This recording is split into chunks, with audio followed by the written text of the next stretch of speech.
Assalamualaikum warahmatullahi wabarakatuh. Perkenalkan, nama saya Nur Aruni Maulidia. Saya dari Prodi Sejarah Peradaban Islam dengan nomor NIM 62024 Di sini saya akan membuat video menjelaskan sedikit tentang Abu Hasan al-Asy'ari.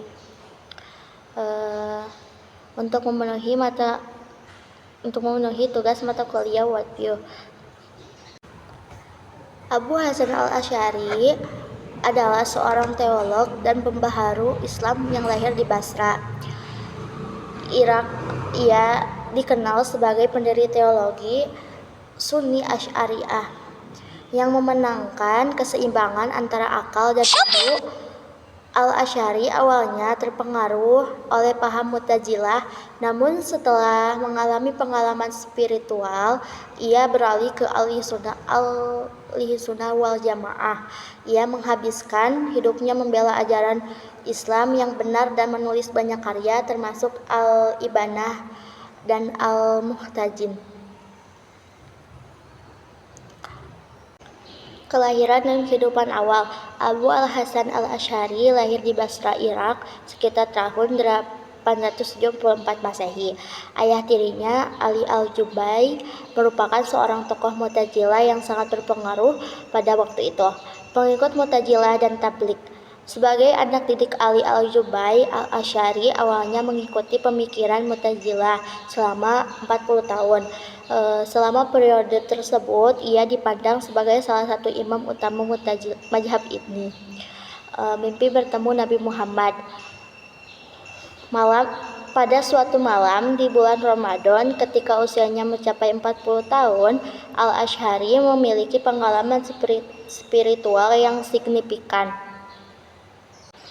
Dalam sebuah mimpi, ia bertemu dengan Nabi Muhammad SAW 3 kali, di mana Nabi Muhammad meminta al-Asy'ari untuk mendukung apa yang telah disampaikan oleh dirinya sendiri, yaitu hadis berubahnya pendapat. Setelah pengalaman mimpi tersebut, al-Asy'ari mulai meninggalkan kalimat-kalimat yang kontradiktoral dengan kalimat-kalimat yang hadis-hadis, atau kemudian memilih untuk mengikuti sunnah dan hadis-hadis saja tanpa lagi menggunakan metode kalimat-kalimat yang lebih abstrak. Pembentukan mazhab baru. Setelah meninggalkan Mu'tazilah, al-Asy'ari membuka jalan tengah antara kedua mazhab teologi dan yang berbeda pada saat itu. Ia menggunakan logika dan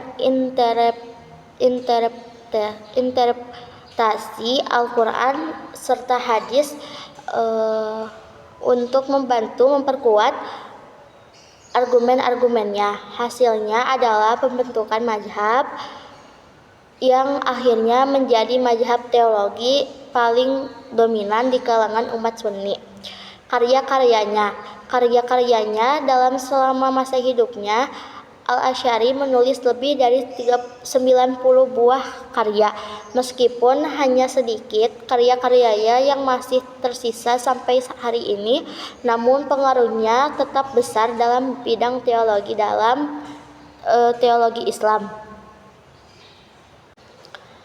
Dikisahkan darinya bahwa ia berkata, "Terbenak di hatiku Abu Hasan al-Asy'ari beberapa permasalahan dalam ilmu akidah, maka aku pun berdiri untuk menjalankan sholat 2 rakaat dan aku meminta kepada Allah agar tidak memberikanku petunjuk menuju jalan yang lurus. Aku pun tertidur. Tak lama kemudian aku bermimpi bertemu Rasulullah SAW. Berikut adalah cerita bahwa dia bertemu dengan Nabi Muhammad SAW di dalam mimpi. Karya beliau. Abu Hasan al-Asy'ari terkenal dengan pemikirannya terkait akidah dan dengan karya yang monumentarinya berjudul Maqalat al-Islamiyah. Kitab ini berisikan sejarah perkembangan berbagai sekte dalam Islam sejak zaman kenabian hingga di masanya. Beliau juga memiliki beberapa karya besar dalam berbagai bidang ilmu. Dalam ilmu hadis, Abu Hasan al-Asy'ari membuat kitab khusus yang berisikan bantahan terhadap Ibnu Rawadi, salah satu tokoh Mu'tazilah yang menentang hadis mutawatir. Kewafatan Abu Hasan al-Asy'ari, yaitu Imam Abu Hasan al-Asy'ari wafat di Baghdad, Irak pada tahun 324 Hijriah atau 935 Masehi. Menjelang wafatnya, Imam Abu Hasan al-Asy'ari berwasiat kepada murid-muridnya supaya tidak mengkafirkan sesama muslim. Mungkin cukup sekian dari saya, kurang lebihnya mohon maaf. Wassalamualaikum warahmatullahi wabarakatuh.